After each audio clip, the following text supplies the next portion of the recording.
Sir, radio कुठे आणि राजकारण कुठे, दोन वेगळी वस्तू आहेत. कधी रेडिओवर ऐकलेल्या संगीतनी राजकारणच्या वाटेवर मदत केली आहे का आपली? नेहमीच होते. बघा, आता तुम्ही जर बघितलं असेल तर 2019ला आम्ही निवडून आलो, पण आमचं सरकार नाही आलं. पण 2022ला आम्ही सरकार आणलं आणि वो सिकंदर भी दोस्तों कहलाता है, हारी बाजी को.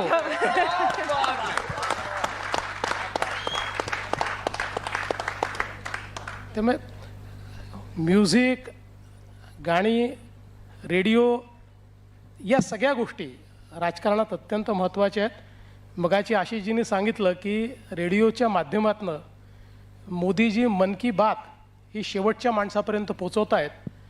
आणि तुम्ही बघा, म्हणजे तुमच्या सगळ्या FM रेडिओजवर इलेक्शन आलं की तुमच्या आवाजापेक्षा आणि तुमच्या गाण्यांपेक्षा जास्त आमच्या ॲडव्हर्टिजमेंट असतात.